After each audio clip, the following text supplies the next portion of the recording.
Okay, well, I'm going to try and make this video quickly because any moment now my son could wake up from his nap and then I won't be able to make this anymore. This is a combination of 3 different videos. This is my May Week 4 and May Week 5 wrap-up, and it's also my May book haul. Just for the sake of my sanity, I'm going to combine some of these videos from now on so that I'm not trying to edit a million of them and still do everything else that I've got to do. So, last time that I talked to you, I use the word talk loosely. Last time that I was on here, I mentioned this book. Bam! Queen of the Tearling by Erica Johansson. It's an adult fantasy novel, and I finished it during week 4 of May. It was really good. I really liked it. It really kind of like stopped. I mean, there was some resolution, but it kind of stopped abruptly. And so now I'm very excited to read the second one. The second book in this series is called The Invasion of the Tearling, and it comes out, I think, next month. And I have to add it to my list of the few books that I plan on buying this summer because I'm trying to save some dollars. But I will have to pick up the sequel to this because I really, really liked it, and I'm really looking forward to picking up the sequel. One thing I liked about this protagonist is that she was complex. We have a female protagonist. She is supposed to become the queen of the Tearling, but she does not want to necessarily be the queen of the Tearling, but she is willing to take on the responsibility. And so it's just a really dynamic character. There's a lot of inner wrestling with who she is and what she wants and what she's feeling. And she's been lied to a lot and how she feels about that. The characters are all, no one's real straightforward. There's not like a character where you're like, oh, well, they're just this character. They're a mix of things, you know. They seem very loyal, but then they drink, and then they do this, and then they do that. And, you know, not that there's necessarily anything wrong with drinking, but just in this case, you know, you're just used to the person who's got her back the most being a very dependable military type guy. This guy's not necessarily as dependable. You don't even know necessarily if he really fully likes her. And so I thought that made this really an interesting book, and I'm really interested to see how the characters develop after this. Okay. After that, I want to talk about 2 books, one of which I bought and one of which I borrowed. And I don't have either of them here, so I'll have to pop the titles up. So the first book I read after that was a book called Okay for Now by Gary D. Schmidt. And that book will pop up here in one of these hands, roughly. And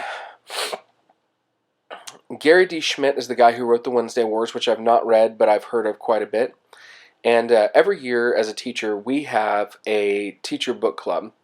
And the teacher book club requires us to read a educational book, like something that's like about being a better teacher, and then a fiction book. And we usually have a choice on the fiction book.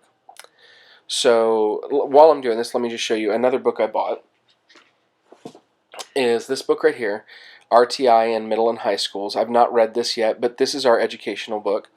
So, which RTI is Response to Intervention. So this is, it's about, you know, reading. It's about finding people who are struggling, students that are struggling, and helping them to raise their education levels, helping them to be able to improve academically and get past their struggles. So this is the academic book. I haven't read it yet, but I will be reading it pretty soon because I have to read it over the summer. And usually if there's something I'm required to read, I try to get that out of the way pretty quick.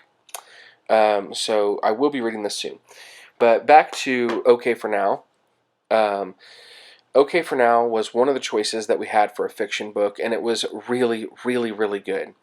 One of the things I loved about it, the protagonist is, first of all, I think it's probably about middle grade. It might be considered young adult, but it's probably about middle grade.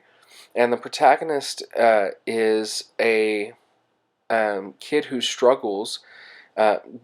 Actually, both of the books we had a choice of are the protagonist is someone who struggles with reading and is really, really good at hiding it from everyone that they struggle with reading. And that was the case with OK for Now. Our protagonist did not like to read, was deeply embarrassed by it, has a really awful, awful home life. Like, I will tell you that this whole book, you really hate his father. And I'm not going to tell you if there's any redemption or not in that. A lot of times there's redemption, but, this could be a book where there's not really any, or it could be a book where there is some. But I will tell you that you just hate his father. His father is a horrible, horrible, horrible person doing horrible things throughout the book. It's not overly violent or overly like the cussing is covered up. There's no, even though there are moments where you can tell that there was profanity there, it's generally stripped from the book and just alluded to. There are some trigger warnings in this book, so be aware of that. Okay, great book, but trigger warning. The other thing that I would probably say is that because the narrator is a young, undereducated character, I think that Gary D. Schmidt wrote it brilliantly. The vocabulary is limited, and the limitations in the vocabulary are phenomenal. Like, just really, really powerful. Because the vocabulary is limited, you really can understand the way that the protagonist struggles. Okay, I'm going on too long. I highly recommend that book. I gave it 5 out of 5 stars. The second book that was also one of our choices for the fiction book, I went ahead and read it too, and I borrowed that from another teacher of mine, and that book will also show up in one of these two hands, and that is Fish in a Tree by Linda Mullally Hunt. And again, protagonist struggles with reading. In this case, because of a learning disability that has gone undiagnosed. And again, really well written. It really helps to understand the struggle that some students go through because they have learning disabilities that have been undiagnosed. They're good at hiding it. We have students that are so good at hiding the fact that they cannot read, and they can kind of skate by. Because they've learned a bunch of tricks, and as a teacher, it made me hurt.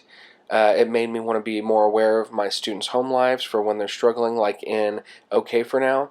But it also really wanted me to know to make sure that there was no way that any student could come through my class with a learning disability or with some sort of reading deficiency that I wouldn't be aware of and be working to remedy. The teachers in both of these books. And the adult characters around our protagonists were amazing and really inspiring. So again, 5 out of 5 stars for this one. Cannot recommend it enough. Please pick it up. Okay, that's it for what I've read so far. I'm in the middle of reading a book, and I'll show you that. I had some birthday money, and I don't know if I showed this in the last video, but with some of that birthday money, I bought that book, The Queen of the Tearling. Another book I bought was Just One Day by Gail Forman. Gail Forman is the one who wrote If I Stay and Where She Went, which I really, really liked those books, both of them, and the movie If I Stay. This is a little bit heftier than each of those books were, and this book, we've got basically a person traveling Europe, falling in love, and I tend to like those kinds of books. I think I did mention this in my last video, but so I'm just barely into this one, and I probably need to, I don't know if I need to start over, but I feel like I haven't even really started it because the last couple days of school were just so hectic I didn't really get into it. So, Just One Day I picked up. And then after I finish that, I'm going to go ahead and hop right into another one that I picked up, which is Just One Year, which is the sequel to that as well. So I look forward to reading that. I couldn't have one without the other, and I know Gail Forman's so good that I'll want to pick up the other one anyway, so I just went ahead and did it. Okay. The next thing that I picked up, and you'll see I haven't even taken the price tags off of these, is I picked up Unbroken. I've just recently watched the movie. It was on sale for $9.99 on iTunes, and we have Apple TV, so we buy digital movies. So I watched the movie, and it was really good. I really loved it. But we're considering making this a part of our curriculum, or a choice in the six weeks for 9th grade English curriculum. And because it's possibly going to be a choice, and it will be the abridged young adult version, I wanted to go ahead and read the book and see what I thought of the written version of it.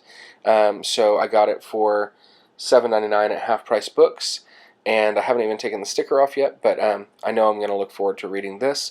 And one of the things I wanted to do was to kind of diversify my reading a little bit over the summer, and so I'm adding here a military history book, and that'll be kind of a fun, interesting read, kind of a biography as well. So that'll be a fun, interesting read. Another thing that I bought in an attempt to expand my reading over the summer, I had kind of put together a list on Goodreads of books I want to read over the summer, and I'll link it below. I may not read all of them, but it's kind of a goal. But so I wanted to read some more poetry. Poetry is not something I read real often, although I do enjoy it, and poetry is always an easy, quick read. So I wanted to pick up. And this is a poet I don't have anything by, but I've been eager to read him. He was the poet laureate a few years ago, so I picked up Aimless Love by Billy Collins. Also got this at Half Price Books. You can see there I got it for $9.99. So I'm really looking forward to this. I love the most recent poetry book I got, which was several years ago, was Leavings by Wendell Berry, and I absolutely loved that. So I'm just looking forward to another new poetry book. And that is it. That's what I've bought as far as books go for the month of May, and that's what I've read for the month of May. Month of June, I don't have any specific goals, and I don't think I'm going to really do like a TBR video. I may do a TBR of what I want to read all throughout the summer. But I'm not going to set a goal for an independent month. I'm just going to read what I feel like out of my sort of list for summer. But I can tell you that the first two things I'm going to read are those Gail Forman books, and then probably my RTI book. I am also reading two books right now with other people.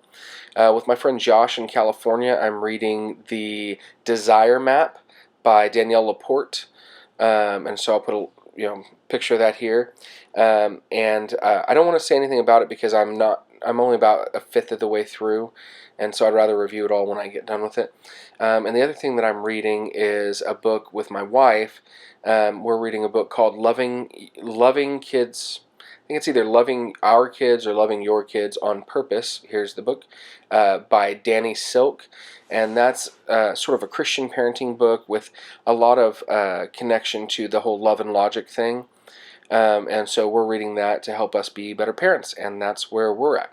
So anyway, that's what I'm reading right now. That's what I've been reading. That's kind of a letting you know where I'm at. I hope to do videos, probably every week to wrap it up, but I'm not going to put that much pressure on myself. I'll get them out as often as I can, and I hope that you'll check in here and tell me what you think about the books that I'm reading and connect with me.